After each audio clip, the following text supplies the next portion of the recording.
का स्वागत है। हम स्वागत करेंगे दीन स्वयं प्रभु का।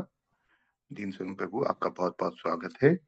ये जो गीता का 7 चैप्टर है, इसमें श्लोका नंबर 6 आज आप कंटिन्यू कीजिए प्लीज। हरे कृष्णा प्रभु जी, धन्यवाद, प्रणाम। प्रणाम। तो प्रभु आवाज सही आ रहा है? जी प्रभु। ओम अज्ञानातिमिरन्धस्य ज्ञानाञ्जनं शलाकया चक्षुरुन्मीलितं येन तस्मै श्री गुरुवे नमः। जगत गुरु श्रील प्रभुपाद की जय, गुरु महाराज की जय, गुरु माता की जय, सभी भक्त वृंद की जय। तो आज चैप्टर क्या है? कर्म योग।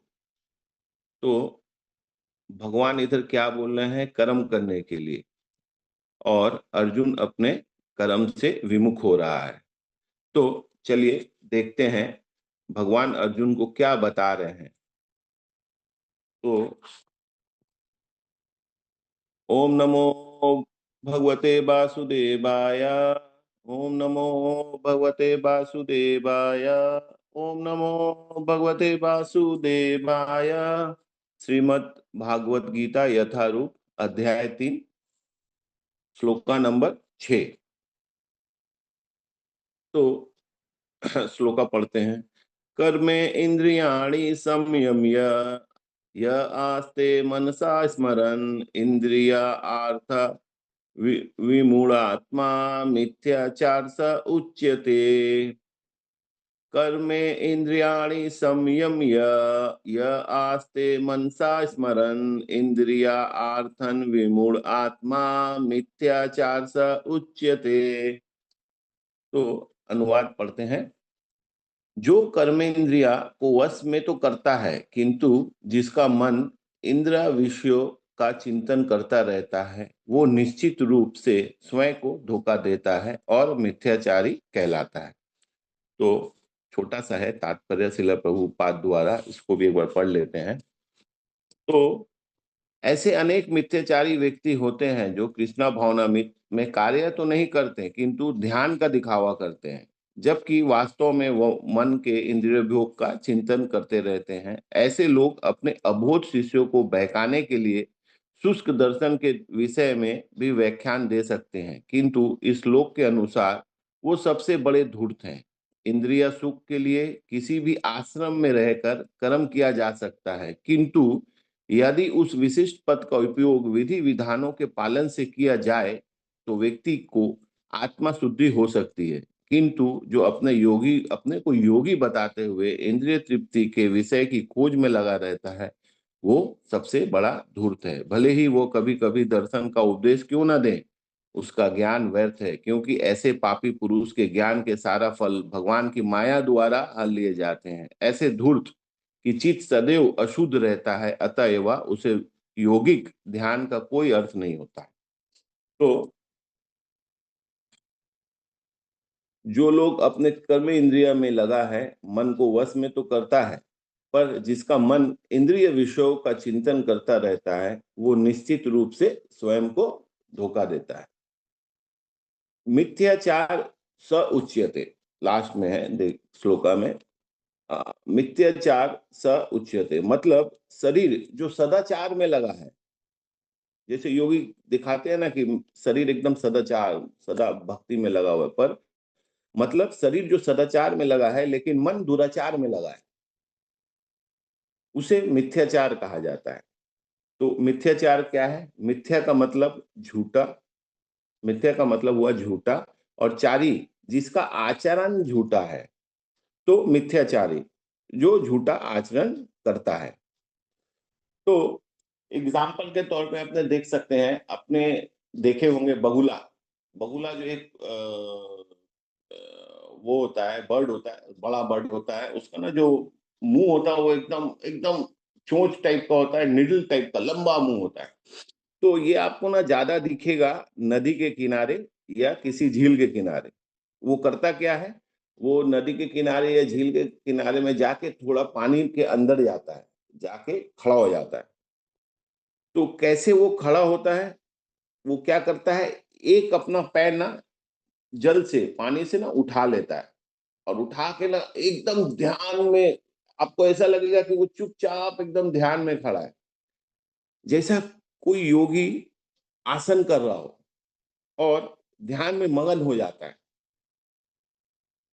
एकदम ऐसा लगेगा ना कि कोई योगी ध्यान कर रहा है, लेकिन ध्यान किसका कर रहा है वो मछली का, मछली पकड़ने का, एक विषय वासना के ऊपर वो ध्यान कर रहा है, भूख पे ध्यान कर रहा है। और क्यों एक पैर क्यों उठा लेता है? अगर दो पैर पानी में रखेगा तो उसे मछली समझ जाएगी कि ये बगुला है या कोई जानवर है जो उसे खाने आया है, इसलिए वो पैर उठा लेता है।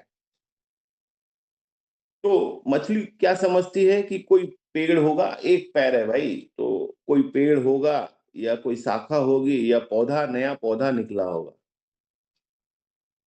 पर बगुला को तो पता पड़ता है कि मछली सब आ रही है आस्ते आस्ते, वो इतना ध्यान में लगा, उसका टारगेट ही मछली है।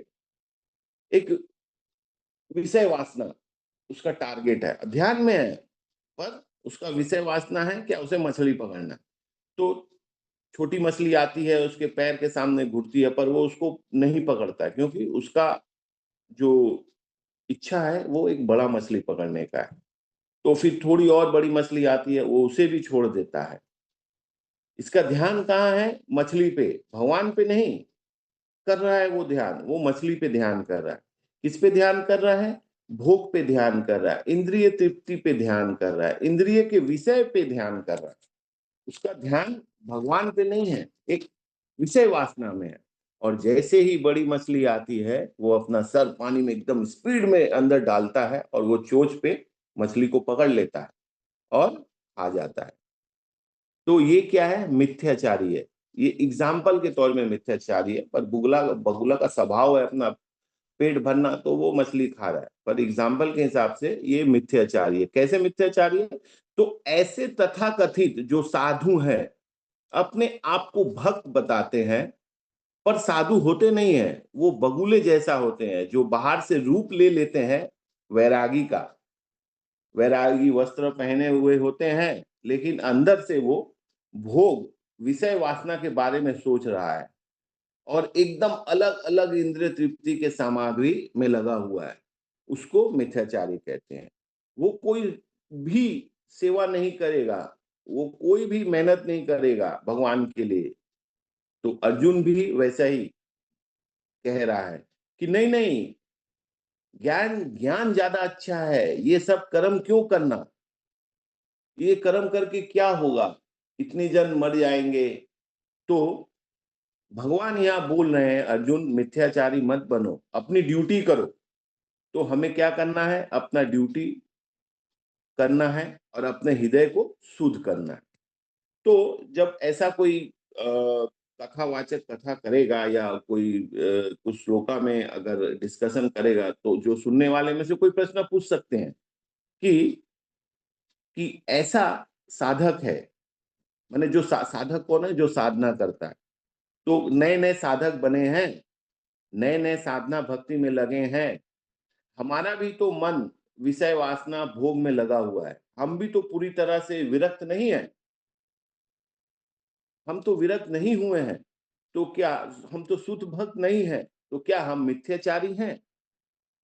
हम तो आगे अभक्त थे, अभी भक्त हैं और आगे शुद्ध भक्त बनना चाहते हैं, पर शुद्ध भक्त से शुद्ध भक्त बनने के लिए एक टाइम फ्रेम है, एक उत्साह साधना है, वैसा भक्ति करना है, वैसा शास्त्र पढ़ना है, वैसा संग करना है, पूरा भक्ति में टाइम देना, तब जाके कहीं लाखों करोड़ों में भक्त में से एक शुद्ध भक्त बनता है। तो क्या हम भी मिथ्याचारी है? नहीं, एक साधक और एक मिथ्याचारी में फर्क होता है। तो मिथ्याचारी कौन होता है? जो ढोंग करता है वैराग्य का और मन में भोग वासना, विषय वासना उसका रहता है, और उसका मेडिटेशन मेडिटेशन जो वो करता है, वो भोग वासना करने के लिए, बगुला जैसा जो ध्यान पे तो है इसका, मछली का। वैसे ही कुछ साधु हैं, ध्यान पे तो है, पर किसके लिए? भोग के लिए, भगवान के लिए नहीं। और एक साधक, जो एक साधक होता है, वो एक साधक, उनके मन में भी विषय भोग है, विषय वासना है, नए नए साधक बने हैं तो विषय वासना है, पर वो विषय वासना कब का है? पूर्व पूर्व पूर्व जन्म का है। तो लेकिन पर वो ध्यान पूर्वक उस विषय वासना को छोड़ के भक्ति पे ध्यान लगाता है। मिथ्याचारी क्या करता है? मन को केंद्रित कहाँ करता है? बगुला के जैसे विषय वासना पे। लेकिन एक साधक जो होता है वो बहुत अगर ईमानदार होता है तो साधक भगवान की भक्ति कर रहा होता है, गुरु के निर्देश में वो भक्ति करता है, भगवान को कैसे प्राप्त करना है उसमें फोकस करता है। और साधक में भी विषय वासना है, पर वो धीरे धीरे उसके हृदय से धुल जाता है। इसका एग्जाम्पल हम लोग ले सकते हैं। इसको भी, दो लोग कीचड़ में गिर जाते हैं, लेकिन एक कीचड़ में गिरने के बाद भी बैठा हुआ है और बिना नहाए ऊपर से दूसरा फ्रेश कपड़ा पहन लेता है और बोलता है मैं तो कीचड़ में नहीं गिरा, मैं तो बिल्कुल शुद्ध हूं, मैं एकदम साफ हूं, मेरा अंदर कोई कीचड़ नहीं है। पर अंदर तो कीचड़ है क्योंकि वो नहाया ही नहीं है। और दूसरा जो साधक है वो भी कीचड़ में गिरा है, पर उसके भी शरीर में कीचड़ लगी हुई है, लेकिन अब वो नहा रहा है, अपने ऊपर पानी डाल रहा है। और कैसा पानी डाल रहा है? भक्ति का पानी डाल रहा है। तो धीरे धीरे क्या होगा? कीचड़ साफ हो जाएगा और वो अंदर से जो शुद्धता है वो बाहर आएगी। तो क्या शुद्धता बाहर आएगी? वो भक्ति की शुद्धता बाहर आएगी। तो ये फर्क है एक साधक और एक मिथ्याचारी में। जो साधक है, जो साधना भक्ति में लगे होते हैं, हम जैसे नए नए लोग हम क्या करते हैं? हमारे मन में भी वो पूर्व जन्म के विषय वासना है, उसमें ध्यान ना देकर हमको ध्यान देना है गुरु के निर्देश में।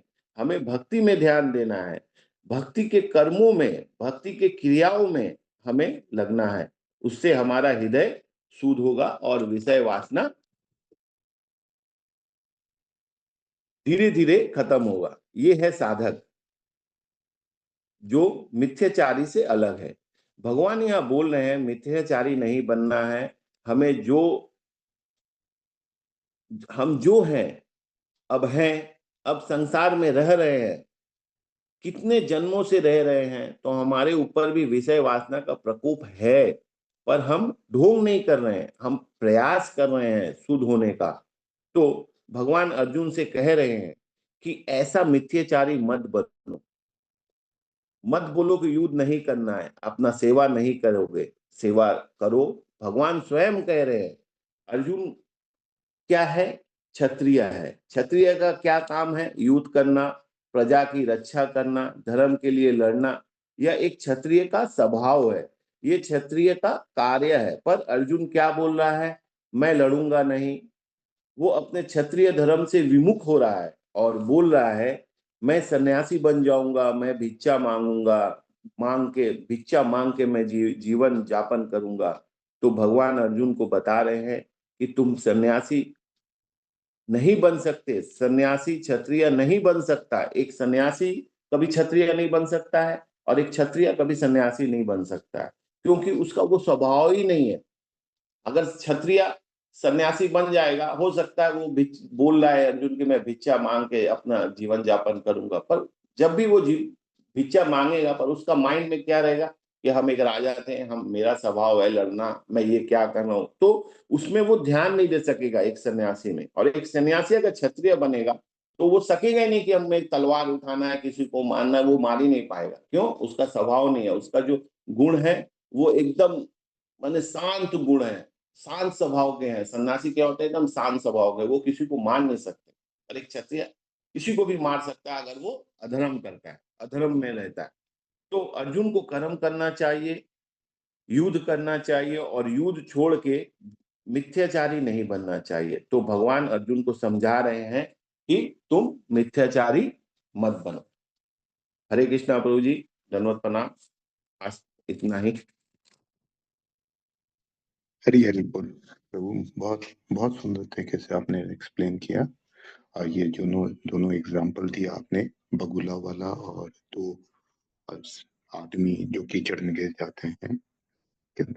ये पूरा श्लोक को आपने क्लियर कर दिया। थैंक यू प्रभु। बहुत सुंदर।